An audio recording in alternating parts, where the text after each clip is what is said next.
नमस्कार. जनरेटिव्ह एआयच्या जगात तुमचं स्वागत आहे. आज आपण एआय काय करू शकतं फक्त यावर नाही बोलणार आहोत. तर ते विचार कसं करतं अगदी त्याच्या मुळाशी जाणार आहोत.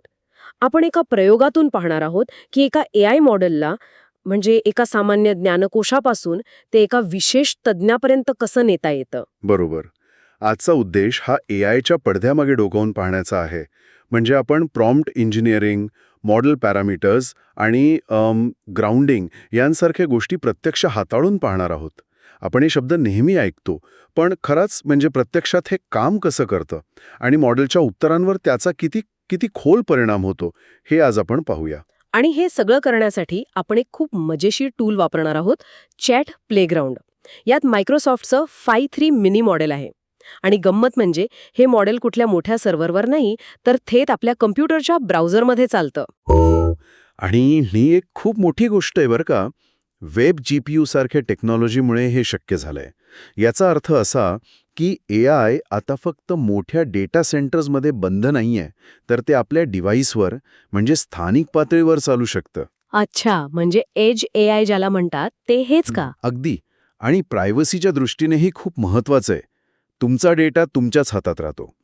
अर्थात तुमच्या कॉम्प्युटरच्या क्षमतेनुसार त्याचा वेग कमी जास्त होईल. चला तर मग या मॉडेलच्या न्यूरल नेटवर्कमध्ये डोकावून पाहूया आणि त्याच्या विचार करण्याच्या पद्धतीला समजून घेऊया. तर सुरुवातीला आपण https://AKMS चॅट प्लेग्राऊंड या लिंकवर जाऊया. लिंक उघडल्यावर मॉडेल डाउनलोड व्हायला थोडा वेळ लागेल. हे म्हणजे कसं आपण नवीन गेम इन्स्टॉल करतो आणि पहिल्यांदा सुरू व्हायला थोडा वेळ लागतो ना, तसंच काहीसं. हो, कारण हे मॉडेल तुमच्या डिव्हाइसवर स्थानिक पातळीवर चालण्यासाठी डिझाईन केलेलं आहे. त्यामुळे ते अधिक सुरक्षित आणि वेगवान बनतं. बरं, मॉडेल तयार झालंय. आता आपण पहिला प्रश्न विचारूया. ॲडा लव्हलेस कोण होती? ठीक आहे, उत्तर आलं. आता लगेच एक पुढचा प्रश्न विचारतीये. चार्ल्स बॅबेजबद्दल अजून सांगा. आता इथे जे घडतंय ना ते खूप महत्वाचं आहे. मॉडेलने चार्ल्स बॅबेजची माहिती ॲडा लव्हलेसच्या संदर्भात दिली. याला कॉन्व्हर्सेशन हिस्ट्री सांभाळणं म्हणतात. अच्छा. हो, म्हणजे मॉडेलला आठवतंय की आपण आधी काय बोलत होतो. हे म्हणजे एखाद्या हुशार मित्राशी गप्पा मारण्यासारखं आहे, जो आपलं बोलणं लक्ष देऊन ऐकतो. बरोबर.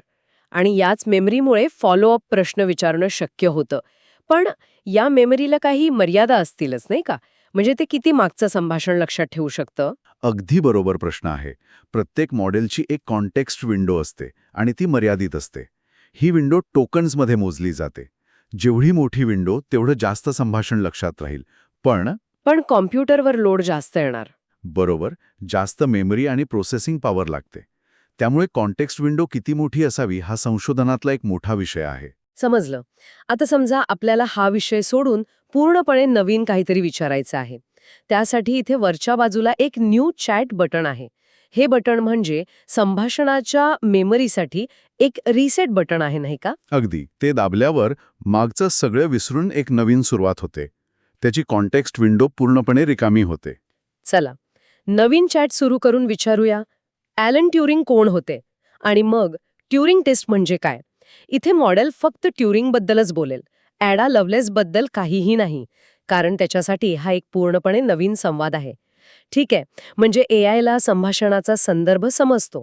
हे स्पष्ट झालं. पण तो अजूनही एक सामान्य ज्ञानकोश आहे. त्याला एका विशिष्ट कामासाठी तज्ज्ञ कसं बनवायचं? त्यासाठी आपल्याला त्याला खेळाचे नियम सांगावे लागतील. आणि इथेच सिस्टीम प्रॉम्प्ट ही गोष्ट कामाला येते. सिस्टीम प्रॉम्प्ट म्हणजे मॉडेलसाठी एक कायमची सूचना. तुम्ही त्याला सांगता की तुला या भूमिकेतून आणि या शैलीतच उत्तर द्यायचं आहे. वा, म्हणजे आपण फक्त प्रश्नच नाही, तो उत्तर देणाऱ्याचं व्यक्तिमत्वच ठरवत आहोत. हे खूपच इंटरेस्टिंग आहे. चला, एक प्रयोग करून पाहूया. आपण एक नवीन चार्ट सुरू करून नेहमीप्रमाणे विचारूया, इनियाक काय होते? बरं, एक सविस्तर परिच्छेदासारखं उत्तर मिळालंय. आता आपण डाव्या बाजूला असलेल्या इन्स्ट्रक्शन्स बॉक्समध्ये एक सिस्टम प्रॉम्प्ट टाकू. आपण लिहूया, तू एक एआय असिस्टंट आहेस जो अत्यंत सोप्या भाषेत तांत्रिक शब्द टाळून छोटी आणि संक्षिप्त उत्तरं देतो. तुझं प्रत्येक उत्तर फक्त एका वाक्यातच हवं. आता तोच प्रश्न पुन्हा विचारते, इनियाक काय होते? अरे वा, यावेळी उत्तर खूपच वेगळं आहे. एकाच वाक्यात अगदी मुद्देसूद आणि सोपं. म्हणजे सिस्टम प्रॉम्प्ट किती शक्तिशाली आहे हे बघा.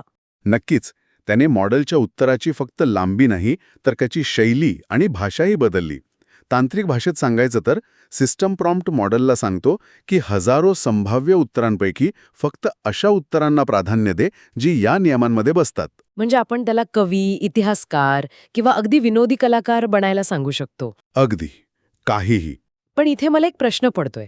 सिस्टम प्रॉम्प्ट देणं आणि मॉडेलला फाईन ट्यून करणं यात काय फरक आहे? खूप चांगला मुद्दा आहे. फाईन ट्युनिंग म्हणजे मॉडेलच्या मूळ न्यूरल नेटवर्कमध्येच बदल करणं. हे म्हणजे एखाद्या डॉक्टरला न्यूरोलॉजीमध्ये स्पेशलायझेशन करायला लावण्यासारखं आहे. ही खर्चिक आणि वेळखाऊ प्रक्रिया आहे. अच्छा. याउलट सिस्टम प्रॉम्प्ट म्हणजे त्याच डॉक्टरला फक्त आज तू लहान मुलांशी कसं बोलायचं यावर लक्ष दे असं सांगण्यासारखं आहे. मूळ मॉडेल तेच राहतं, फक्त त्या क्षणी त्याचं वागणं बदलतं. समजलं.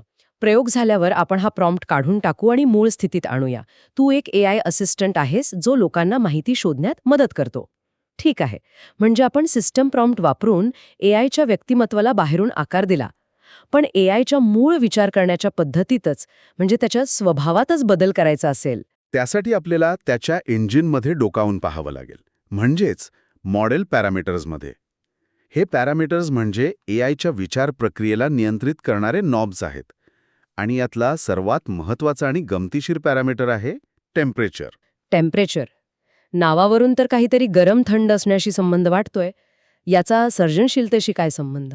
याचा संबंध थेट मॉडेल पुढचा शब्द कसा निवडतो याच्याशी आहे. कमी टेम्परेचर म्हणजे समजा 0.2 याचा अर्थ मॉडेल नेहमी सर्वात अपेक्षित आणि सुरक्षित शब्द निवडेल. याचं उत्तर नेहमी तार्किक आणि सारखं असेल. म्हणजे अगदी शिस्तबद्ध विद्यार्थ्यासारखं. बरोबर. आणि जास्त टेम्परेचर असेल तर? जास्त टेम्परेचर म्हणजे समजा 0.9 याचा अर्थ मॉडेल कमी शक्यता असलेल्या शब्दांनाही संधी देईल. तो अधिक धाडसी, अनपेक्षित आणि सर्जनशील शब्द निवडू शकतो. हे म्हणजे तुमचा एखादा अतिशय शिस्तप्रिय मित्र विरुद्ध तुमचा एक कलात्मक, कधी काय बोलेल याचा नेम नसलेला मित्र यांच्यातल्या फरकासारखा आहे. हे तर करूनच बघायला हवं. चला, एक नवीन चॅट सुरू करू. डाव्या बाजूला पॅरामीटर्सवर क्लिक करू. आधी डिफॉल्ट टेम्परेचरवर विचारूया, मूरचा नियम काय आहे? ठीक आहे. एक अचूक माहितीपूर्ण उत्तर मिळालं. आता आपण टेम्परेचर स्लाइडर पूर्णपणे उजवीकडे नेऊ आणि तोच प्रश्न पुन्हा विचारू. आता मिळणारं उत्तर कदाचित खूप वेगळं असेल. ते मूरच्या नियमाची वेगळ्या, अधिक अलंकारिक भाषेत मांडणी करू शकतं, किंवा जर आपण टेम्परेचर खूपच वाढवलं तर ते पूर्णपणे विषयांतर करून मूर नावाच्या एका खारीची गोष्टसुद्धा सांगू शकतं. खरंच? हो, कारण जास्त टेम्परेचरमुळे ते अनपेक्षित शब्द निवडायला लागतं आणि कधीकधी त्याचा ताळमेळ सुटतो. यालाच AI हॅल्युसिनेट करतं असं म्हणतात. जास्त सर्जनशीलता कधीकधी डोकेवुखी ठरू शकते. जर AI असं भरकटायला लागलं तर तिथे स्टॉप जनरेशन बटन आहे. प्रयोगानंतर पॅरामीटर्स परत डिफॉल्टवर आणणं महत्त्वाचं आहे. आत्तापर्यंत आपण मॉडेलची स्मरणशक्ती, त्याचं व्यक्तिमत्व आणि त्याचा स्वभाव कसा बदलायचा हे पाहिलं. पण ह्या सगळ्याचा वापर करून आपण एखादं खरंखुरं काम कसं करू शकतो? समजा मला कर्मचाऱ्यांच्या खर्चाच्या दाव्यांसाठी मदत करणारा एक AI एजंट बनवायचा आहे. आता आपण एका सामान्य चॅटबॉटकडून एका विशेष सहाय्यकाकडे म्हणजेच एजेंटिक सोल्युशन्सकडे जात आहोत. यासाठी आपल्याला चौथ्या आणि सर्वात शक्तिशाली तंत्राचा वापर करावा लागेल, ज्याला ग्राउंडिंग म्हणतात. सोप्या भाषेत सांगायचं तर AIला वास्तविक माहितीचा आधार देणं. ठीक आहे. चला हे करून पाहू. आपण सिस्टम प्रॉम्प्ट बदलून लिहूया. तू एक उपयुक्त AI असिस्टंट आहेस जो कर्मचाऱ्यांच्या खर्चाच्या दाव्यांमध्ये मदत करतो. आता नवीन चॅटमध्ये विचारते, मी टॅक्सीसाठी किती दावा करू शकेन? यावर मॉडेल एक खूपच सर्वसामान्य उत्तर देईल, जसे की हे तुमच्या कंपनीच्या पॉलिसीवर अवलंबून आहे. कारण त्याला आपल्या कंपनीच्या नियमांबद्दल काहीही माहिती नाही. त्याला ग्राउंडिंगची गरज आहे. म्हणजे त्याला जमिनीवर आणायला हवं. त्यासाठी आपण https://expenses-txt या लिंकवरून expenses.txt नावाची एक फाईल डाउनलोड करू. ही एक साधी टेक्स्ट फाईल आहे ज्यात एका काल्पनिक कंपनीचे खर्चाचे नियम आहेत. आता चॅट प्लेग्राऊंडमध्ये डावीकडे टूल्स विभागात जाऊन ही फाईल अपलोड करूया. आता जे घडणार आहे त्याला इंडस्ट्रीमध्ये RAG म्हणतात, म्हणजे रिट्रीव्हल ऑगमेंटेड जनरेशन. मॉडेल उत्तर देण्यापूर्वी आपण दिलेल्या डॉक्युमेंटमधून प्रश्नाशी संबंधित माहिती शोधतं. रिट्रीव्हल, मग त्या माहितीला आपल्या ज्ञानात जोडतं ऑगमेंटेड, आणि मग उत्तर तयार करतं. जनरेशन. आपण मॉडेलला नव्याने ट्रेनिंग देत नाहीये, तर प्रत्येक प्रश्नाच्या वेळी त्याला एक ओपन बुक परीक्षा द्यायला सांगत आहोत. आणि आता जादू पाहूया. फाईल अपलोड झालीये, मी तोच प्रश्न पुन्हा विचारते, मी टॅक्सीसाठी किती दावा करू शकेन? वा, यावेळी उत्तर पूर्णपणे वेगळं आहे. ते आपल्याला अचूक रक्कम सांगत आहे, कारण ती माहिती आता त्या expenses.txt फाईलमधून येत आहे. इथे काय घडलं हे समजून घेणं खूप महत्वाचं आहे. मॉडेल आता फक्त त्याच्या सामान्य ज्ञानावर अवलंबून नाही, ते आपण दिलेल्या डॉक्युमेंटला ग्राउंड म्हणून वापरत आहे. यामुळेच AI हे फक्त गप्पा मारण्याचं साधन न राहता तुमच्या विशिष्ट डेटावर काम करणारं एक शक्तिशाली व्यावसायिक साधन बनतं. पण यात एक धोका नाही का? जर आपण AIला चुकीचा किंवा पक्षपाती डेटा दिला, तर तो त्याच चुकीच्या माहितीच्या आधारे आत्मविश्वासाने उत्तरं देईल. मग ग्राउंडिंग हे उपयुक्त ठरण्याऐवजी हानिकारक ठरू शकतं. हा एक अतिशय महत्त्वाचा आणि गंभीर मुद्दा आहे. गार्बेज इन गार्बेज आउट हा नियम AIला तंतोतंत लागू होतो. RAG सिस्टमची अचूकता ही पूर्णपणे आपण दिलेल्या डेटाच्या गुणवत्तेवर अवलंबून असते. म्हणूनच मोठ्या कंपन्यांमध्ये अशा सिस्टम तयार करताना डेटाची स्वच्छता, तो अद्ययावत ठेवणे ही सर्वात मोठी आव्हानं आहेत. चुकीचं ग्राउंडिंग फायद्यापेक्षा जास्त नुकसान करू शकतं. तर आजच्या या प्रयोगातून आपण एका सामान्य AI मॉडेलला कसं टप्प्याटप्प्याने एका विशेषणाच्या भूमिकेत आणलं हे पाहिलं. आपण त्याच्या संभाषणाच्या क्षमतेपासून सुरुवात केली, सिस्टीम प्रॉम्प्ट्सने त्याला व्यक्तिमत्व दिलं, टेम्परेचरने त्याच्या स्वभावाला नियंत्रित केलं आणि शेवटी RAG किंवा ग्राउंडिंगने त्याला विशिष्ट ज्ञानाचा आधार दिला.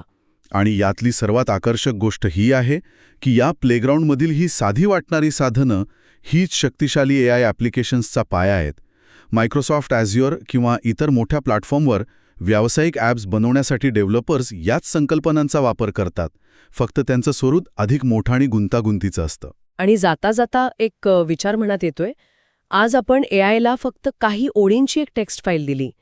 विचार करा, जेव्हा आपण त्याला आपल्या कंपनीचा संपूर्ण डेटाबेस, आपले सर्व ईमेल्स आणि आपलं कॅलेंडर जोडू, तेव्हा काय शक्य होईल? बरोबर, तो एक खराखुरा वैयक्तिक सहाय्यक बनेल. आणि यामुळेच एक महत्त्वाचा प्रश्न निर्माण होतो. जसजसे हे एजंट अधिक शक्तिशाली आणि स्वायत्त होतील आणि आपल्या वैयक्तिक आणि व्यावसायिक जीवनात खोलवर प्रवेश करतील, तेव्हा ते नेहमी आपल्या हिताचेच निर्णय घेतील याची खात्री आपण कशी करणार? त्यांची निर्णय प्रक्रिया पारदर्शक कशी ठेवणार? आणि त्यांच्याकडून चूक झाल्यास जबाबदारी कोणाची असेल? तंत्रज्ञान जेवढ्या वेगाने पुढे जातंय, तेवढ्याच वेगाने या नैतिक प्रश्नांवर उत्तरं शोधणं हे आपल्या पुढील सर्वात मोठं आव्हान आहे.